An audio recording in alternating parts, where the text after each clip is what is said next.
I'm going to tell you a war story, I guess, if you will, about and why I'm against it. And it's more than just blowing shit up and killing people and taking and winning. When we went to Iraq, our rotation ended, and we drove back to Kuwait. And on the way back to Kuwait, at some point, we got to that stretch of road where it was just all dirt. It was all bumpy sand and all this shit. I can't remember what we called it. I think it was Hungary Road or something. But it's like 500 freaking miles of just ground. The road ended.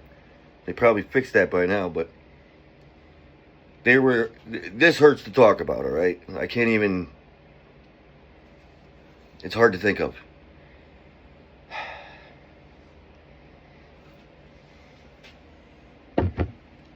And I'm going to try to tell this without busting up again.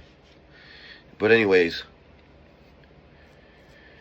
yeah, we were on this desert road. It just goes straight south. I can't remember what we called it. Like I was saying, I think it was Hungary Road.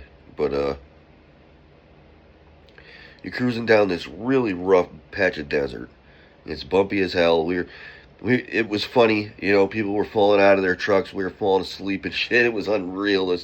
This ride was long and brutal, and the shit we saw on it was fucking insane. And I took this ride with Sergeant Dallas. He was our supply sergeant. He's a very good friend of mine through this ride, and I miss this guy. I don't know where he is now. I'm not going to talk about him any further than that, but I have very much respect for him, and I loved him. He was a great guy to me. But me and Sergeant Dallas, as we're cruising along, we had packed up a bunch of water and all this food and stuff, and we were golden, you know. And I drove the truck Alpha 1, which was a troop truck with the cover over the back of it. It wasn't a combat truck. It was just plain old Humvee. And it was fine for me. At my M16, we didn't have any kind of combat issues going from Ramadi to Kuwait. I don't remember any anyway. But Hungary Road.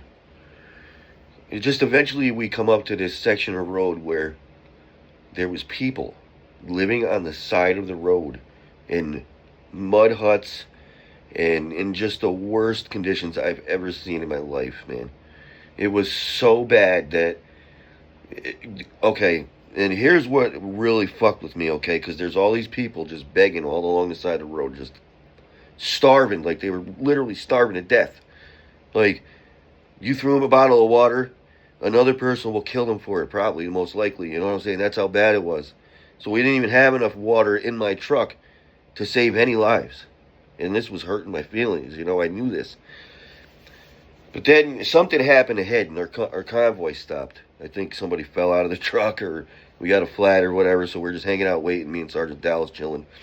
And they told us not to get out of the trucks and this and that, but I opened up my door, and I hopped out anyway, and I was smoking cigarettes and this and that, and people were trying to talk to me and stuff, and I shit you not, this little girl, I don't know, she must have been maybe 11 or 12, okay? Pregnant. She had this big old belly, but she was looking so thin and starving looking, her ribs and everything. And here's what really fucked me up, man. She come walking up to me holding a dead baby, dude. A dead baby. Imagine that shit.